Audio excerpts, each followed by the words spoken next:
Good morning, students. Beta, today we are meeting again. So, in this video, beta, we will discuss one experiment in which we will find internal resistance of galvanometer by using half deflection method and also find figure of merit. So, for before going to start, we will discuss the apparatus which are required in this experiment. So, this is battery eliminator, galvanometer.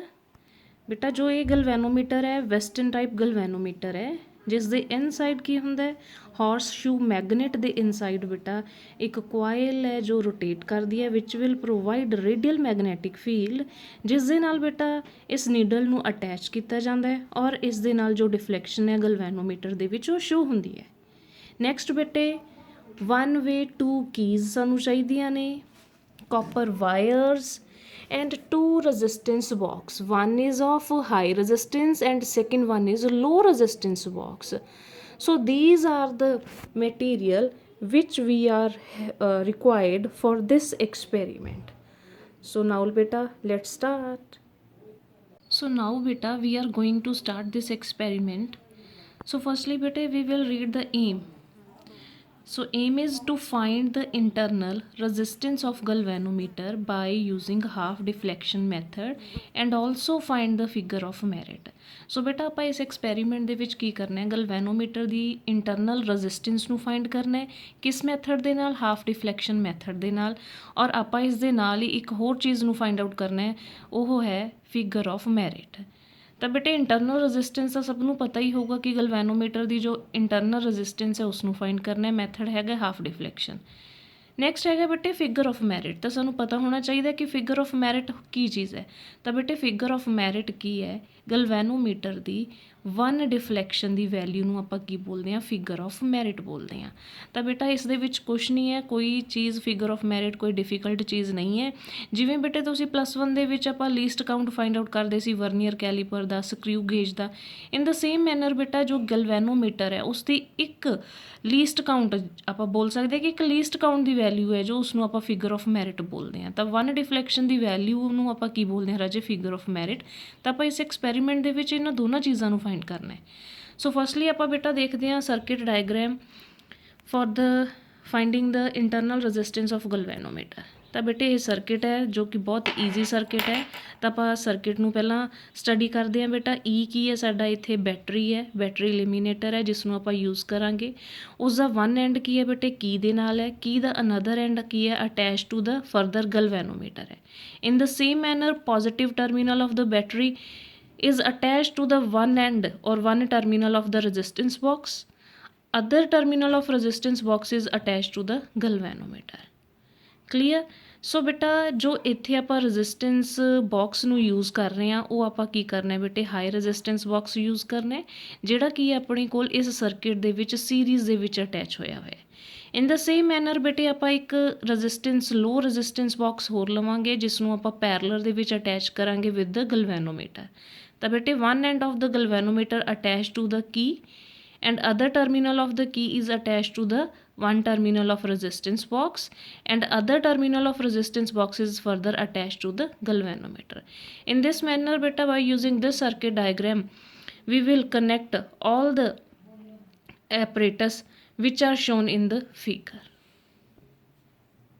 So beta this is the battery eliminator which is having two terminal, one is a positive terminal and second one is a negative terminal. According to the circuit diagram beta positive terminal of the battery is attached to the galvanometer. So in this manner beta positive terminal is attached to the galvanometer. Other end of the galvanometer attached to the key and other terminal of the key is attached to the resistance box which is high resistance box beta. Second terminal of the resistance box is attached to the negative terminal of the battery. In this manner beta we have attached the resistance box in the series. I hope all you have cleared. Now beta further ਇਹ ਤਾਂ ਸੀਗਾ ਬੇਟਾ ਆਪਣਾ ਜੋ resistance box ਆਪਾਂ series ਦੇ ਵਿੱਚ ਲਗਾ ਦੇਣਾ ਸੀ। ਤਾਂ ਇਹ ਸਰਕਿਟ ਬੇਟੇ ਸਾਡਾ ਕੀ ਹੈ ਸਾਰਾ ਸੀਰੀਜ਼ ਦੇ ਵਿੱਚ, ਜਿਸ ਦੇ ਵਿੱਚ ਆਪਾਂ ਇਹ ਰੈਜ਼ਿਸਟੈਂਸ ਬਾਕਸ ਨੂੰ ਸੀਰੀਜ਼ ਦੇ ਵਿੱਚ ਅਟੈਚ ਕੀਤਾ ਹੈ। ਇਨ ਦ ਸੇਮ ਮੈਨਰ ਬੇਟੇ ਆਪਾਂ ਇੱਕ ਲੋ ਰੈਜ਼ਿਸਟੈਂਸ ਬਾਕਸ ਨੂੰ ਪੈਰਲਰ ਦੇ ਵਿੱਚ ਅਟੈਚ ਕਰਨਾ ਹੈ। ਕਿਸ ਦੇ ਪੈਰਲਰ ਦੇ ਵਿੱਚ? ਗਲਵੈਨੋਮੀਟਰ ਦੇ। ਤਾਂ ਬੇਟੇ ਆਪਣੇ ਕੋਲ ਦੇਖੋ one end of the terminal is attach to the this terminal of key.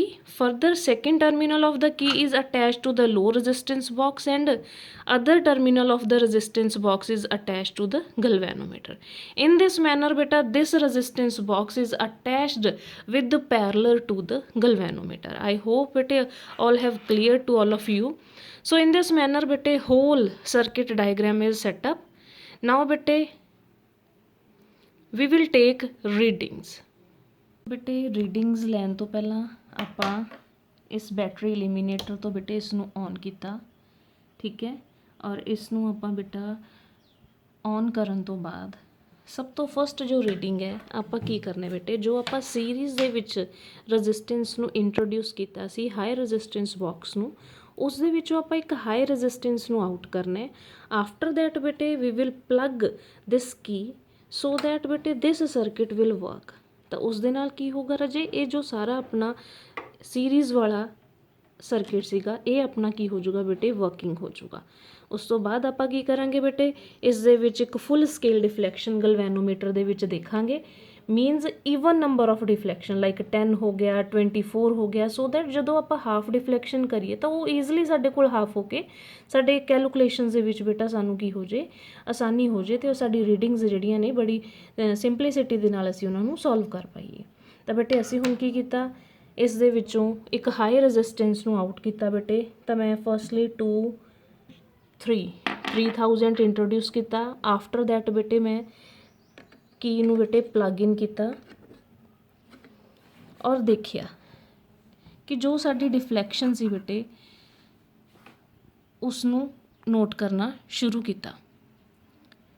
ਤਾਂ ਬੇਟਾ ਦੇਖੋ ਜਦੋਂ ਹੀ ਆਪਾਂ ਆਪਣੇ ਸਰਕਿਟ ਨੂੰ ਔਨ ਕੀਤਾ, ਕੀ ਨੂੰ ਪਲੱਗ ਇਨ ਕੀਤਾ, ਤਾਂ ਬੇਟਾ ਤੁਸੀਂ ਦੇਖ ਰਹੇ ਹੋ ਕਿ ਇਹ ਜੋ ਰੀਡਿੰਗ ਹੈ ਉਹ 20 ਤੋਂ ਫਸਟ ਮੀਨਸ 19 ਤੇ ਆ ਰਹੀ ਹੈ, ਜੋ ਕਿ ਔਡ ਨੰਬਰ ਹੈ। ਤਾਂ ਆਪਾਂ ਨੂੰ ਕੀ ਚਾਹੀਦਾ ਬੇਟੇ ਕਿ ਅਸੀਂ ਇਸ ਰੀਡਿੰਗ ਨੂੰ ਕੀ ਕਰੀਏ, ਈਵਨ ਨੰਬਰ ਦੇ ਵਿੱਚ ਕਰੀਏ। ਤਾਂ ਆਪਾਂ ਕੀ ਕਰਾਂਗੇ ਬੇਟੇ, ਅਸੀਂ ਹਾਈ ਰੈਜ਼ਿਸਟੈਂਸ ਬਾਕਸ ਤੋਂ ਇਸ ਨੂੰ ਐਡਜਸਟ ਕਰਨਾ ਸਟਾਰਟ ਕਰਾਂਗੇ ਤਾਂ ਜੋ ਸਾਡੇ ਕੋਲ ਇੱਕ ਈਵਨ ਨੰਬਰ ਡਿਫਲੈਕਸ਼ਨ ਹੈ ਉਹ ਆ ਜੇ। ਬੇਟੇ ਆਫਟਰ ਐਡਜਸਟਿੰਗ ਤੁਸੀਂ ਦੇਖ ਪਾ ਰਹੇ ਹੋ ਕਿ ਜਿਹੜਾ ਸਾਡਾ ਗਲਵੈਨੋਮੀਟਰ ਹੈ ਬੇਟਾ ਉਹ 28th ਡਿਵੀਜ਼ਨ ਦੇ ਉੱਤੇ ਜੋ ਡਿਫਲੈਕਸ਼ਨ ਸ਼ੋ ਕਰ ਰਿਹਾ ਹੈ, ਔਰ 28th ਕੀ ਹੈ ਬੇਟਾ, ਈਵਨ ਨੰਬਰ ਹੈ। ਇਟ ਮੀਨਸ ਜੋ ਅਸੀਂ ਰੀਡਿੰਗ ਲੈ ਰਹੇ ਹਾਂ ਉਹ ਸਾਡੀ ਸਹੀ ਹੈ। ਫਰਦਰ ਦਾ ਪ੍ਰੋਸੈਸ ਬੇਟੇ ਆਪਾਂ ਦੇਖਦੇ ਹਾਂ। ਹੁਣ ਆਪਾਂ ਦੇਖਦੇ ਹਾਂ ਰਾਜੇ ਇਸ ਦੇ ਉੱਤੇ ਆਪਾਂ ਜੋ ਰੈਜ਼ਿਸਟੈਂਸ ਬਾਕਸ ਦੇ ਵਿੱਚੋਂ ਸੀ ਉਹ ਕਿੰਨੀ ਰੈਜ਼ਿਸਟੈਂਸ ਨੂੰ ਆਊਟ ਕੀਤਾ ਸੀ, ਇੰਟਰੋਡਿਊਸ ਕੀਤਾ ਸੀ। ਤਾਂ ਬੇਟਾ ਦੇਖੋ 2000, 1000, 3000 ਐਂਡ 200 3200 ਤੇ ਬੇਟੇ ਸਾਡੇ ਕੋਲ 28 ਡਿਫਲੈਕਸ਼ਨ ਦੀ ਜੋ ਰੀਡਿੰਗ ਹੈ ਉਹ ਅਸੀਂ ਲਈ ਹੈ।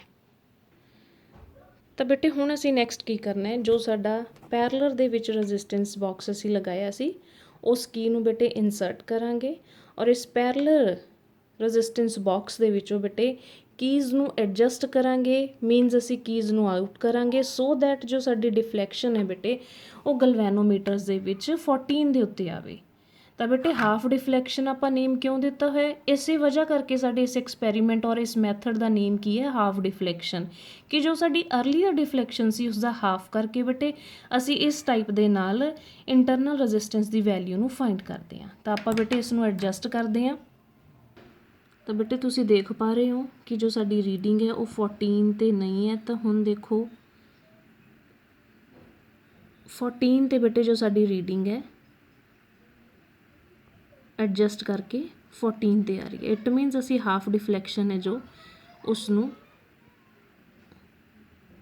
ਹਾਫ ਡਿਫਲੈਕਸ਼ਨ ਦੇ ਅਕੋਰਡਿੰਗ ਬੇਟੇ ਸਾਡੇ ਕੋਲ 15 ਦੇ ਉੱਤੇ ਰੀਡਿੰਗ ਆ ਰਹੀ ਹੈ। ਤਾਂ ਹੁਣ ਬੇਟੇ ਆਪਾਂ ਇਸ ਦੀ ਇੰਟਰਨਲ ਰੈਜ਼ਿਸਟੈਂਸ ਦੀ ਵੈਲਿਊਜ਼ ਹੈ ਜਿਹੜੀਆਂ ਜੋ ਆਪਾਂ ਕੀਤੀਆਂ ਨੇ ਉਹਨਾਂ ਨੂੰ ਯੂਜ਼ ਕਰਕੇ ਆਪਾਂ ਦੇਖਦੇ ਹਾਂ ਕਿ ਆਪਣੇ ਕੋਲ ਇਸ ਦਾ ਆਨਸਰ ਕੀ ਆਊਗਾ। ਤਾਂ ਬੇਟੇ ਜੋ ਸਾਡਾ ਇਹ ਆਬਜ਼ਰਵੇਸ਼ਨ ਟੇਬਲ ਹੈ ਜਿਸ ਦੇ ਵਿੱਚ ਸੀਰੀਜ਼ ਰੈਜ਼ਿਸਟੈਂਸ ਆਰ, ਗਲਵੈਨੋਮੀਟਰ 'ਚੋਂ ਡਿਫਲੈਕਸ਼ਨ ਜੋ ਹੋਈ ਔਰ ਸ਼ੰਟ ਐਸ ਆਪਾਂ ਲੈ ਲਿਆ θ/2 ਕਰਕੇ ਬੇਟੇ ਔਰ ਜੀ। ਤਾਂ ਜਦੋਂ ਬੇਟੇ ਅਸੀਂ 3200 ਤੇ 28th ਡਿਫਲੈਕਸ਼ਨ ਆਈ ਸੀ ਬੇਟੇ, ਆਫਟਰ ਦੈਟ ਸ਼ੰਟ ਦੇ ਵਿੱਚੋਂ 47 ਤੇ ਔਰ ਥੀਟਾ ਕੀ ਆ ਗਿਆ ਬਾਈ 2 ਕਰਕੇ 14। ਇਨ ਦਿਸ ਮੈਨਰ ਬੇਟੇ ਜਦੋਂ ਅਸੀਂ ਇਸ ਨੂੰ ਸੋਲਵ ਕੀਤਾ ਤਾਂ ਸਾਡੇ ਕੋਲ ਇੰਟਰਨਲ ਰੈਜ਼ਿਸਟੈਂਸ ਕਿੰਨਾ ਆਇਆ 47.70। ਇਨ ਦਿਸ ਮੈਨਰ ਬੇਟੇ ਅਸੀਂ ਫਰਦਰ ਜਿਹੜੀਆਂ ਰੀਡਿੰਗਸ ਨੇ ਉਹਨਾਂ ਨੂੰ ਲਵਾਂਗੇ। ਇਨ ਦਿਸ ਮੈਨਰ ਬੇਟਾ ਅਸੀਂ 3 ਰੀਡਿੰਗਸ ਨੂੰ ਲਿਆ ਤਾਂ ਉਹ ਆਪਣੀਆਂ ਰੀਡਿੰਗਸ ਇਸ ਟਾਈਪ ਦੀਆਂ ਸੀ, ਜਿਸ ਦੇ ਵਿੱਚ ਆਪਾਂ ਬੇਟੇ 45.40 50.31 ਜੋ ਸਾਡੀ ਇੰਟਰਨਲ ਰੈਜ਼ਿਸਟੈਂਸ ਸੀ ਗਲਵੈਨੋਮੀਟਰ ਦੀ ਉਹ ਆਈ। ਤਾਂ ਬੇਟੇ ਅਸੀਂ ਐਟ ਦ ਐਂਡ ਇਸ ਨੂੰ ਕੀ ਕੀਤਾ, ਇਸ ਦਾ ਮੀਨ ਫਾਈਂਡ ਆਊਟ ਕੀਤਾ। ਤਾਂ ਮੀਨ ਫਾਈਂਡ ਕਰਨ ਤੋਂ ਬਾਅਦ ਬੇਟੇ ਸਾਡੇ ਕੋਲ ਜੀ ਦਾ ਜੋ ਵੈਲਿਊ ਹੈ 47.8 ਓਮਸ ਆ ਗਈ। ਇਟ ਮੀਨਸ ਜੋ ਅਸੀਂ ਆਪਣੀ ਏਮ ਦੇ ਵਿੱਚ ਦੇਖਿਆ ਸੀਗਾ, ਅਸੀਂ ਕੀ ਫਾਈਂਡ ਕਰਨਾ ਸੀ ਬੇਟਾ, ਇੰਟਰਨਲ ਰੈਜ਼ਿਸਟੈਂਸ ਆਫ ਗਲਵੈਨੋਮੀਟਰ, ਤਾਂ ਉਸ ਨੂੰ ਅਸੀਂ ਫਾਈਂਡ ਕਰ ਲਿਆ। ਇੰਟਰਨਲ ਰੈਜ਼ਿਸਟੈਂਸ ਆਫ ਗਲਵੈਨੋਮੀਟਰ ਦੀ ਬੇਟਾ ਕਿੰਨੀ ਵੈਲਿਊ ਆਈ ਸਾਡੇ ਕੋਲ 47.8 ਓਮ। ਫਰਦਰ ਬੇਟੇ ਹੁਣ ਅਸੀਂ ਫਾਈਂਡ ਕਰਾਂਗੇ ਇਸ ਦਾ ਫਿਗਰ ਆਫ ਮੈਰਿਟ। ਸੋ ਬੇਟੇ ਫॉर ਫਿਗਰ ਆਫ ਮੈਰਿਟ ਜੋ ਅਸੀਂ ਇਹ ਸਰਕਿਟ ਪੈਰਲਰ ਦੇ ਵਿੱਚ ਅਟੈਚ ਕੀਤਾ ਸੀ ਬੇਟੇ, ਇਹਦੀ ਹੁਣ ਸਾਨੂੰ ਕੋਈ ਨੀਡ ਨਹੀਂ ਹੈ ਤਾਂ ਆਪਾਂ ਇਸ ਨੂੰ ਰਿਮੂਵ ਕਰ ਦਾਂਗੇ। ਓਨਲੀ ਜੋ ਸਾਡਾ ਸੀਰੀਜ਼ ਵਾਲਾ ਸਰਕਿਟ ਸੀਗਾ ਇਸ ਸਰਕਿਟ ਨੂੰ ਆਪਾਂ ਰੱਖਾਂਗੇ। ਸੋ ਬੇਟੇ ਫਸਟਲੀ ਆਪਾਂ ਕੀ ਕਰਨਾ ਹੈ, ਇਹ ਦੋ ਟਰਮੀਨਲਸ ਦੇ ਅਕਰੋਸ ਬੇਟੇ ਵੋਲਟਮੀਟਰ ਨੂੰ ਅਟੈਚ ਕਰਕੇ ਆਪਾਂ ਵੋਲਟਮੀਟਰ ਦੇ ਵਿੱਚ ਰੀਡਿੰਗ ਦੇਖਾਂਗੇ ਕਿ ਜੋ ਇਸ ਬੈਟਰੀ ਲਿਮੀਨੇਟਰ ਦਾ EMF ਹੈ ਉਹ ਕਿੰਨਾ ਹੈ। ਕਲੀਅਰ। ਨੈਕਸਟ ਬੇਟਾ ਆਪਾਂ ਇਸ ਹਾਈ ਰੈਜ਼ਿਸਟੈਂਸ ਬਾਕਸ ਦੇ ਵਿੱਚੋਂ ਇੱਕ ਹਾਈ ਰੈਜ਼ਿਸਟੈਂਸ ਨੂੰ ਆਊਟ ਕਰਾਂਗੇ। ਲਾਈਕ ਮੈਂ ਇੱਥੇ 5000 ਨੂੰ ਆਊਟ ਕੀਤਾ ਤਾਂ 5000 ਨੂੰ ਆਊਟ ਕਰਕੇ ਬੇਟੇ ਅਗੇਨ ਅਸੀਂ ਫੁੱਲ ਰਿਫਲੈਕਸ਼ਨ ਵਾਲੀ ਜੋ ਪਹਿਲਾਂ ਵਾਲਾ ਪ੍ਰੋਸੈਸ ਕੀਤਾ ਸੀ ਉਵੇਂ ਆਪਾਂ ਉਸ ਰੀਡਿੰਗ ਨੂੰ ਫਾਈਂਡ ਆਊਟ ਕਰਾਂਗੇ। ਠੀਕ ਹੈ ਜੀ। ਤਾਂ ਮੈਂ ਬੇਟੇ 5000 ਨੂੰ ਆਊਟ ਕੀਤਾ ਔਰ ਇਸ ਕੀ ਨੂੰ ਬੇਟੇ ਇਨਸਰਟ ਕੀਤਾ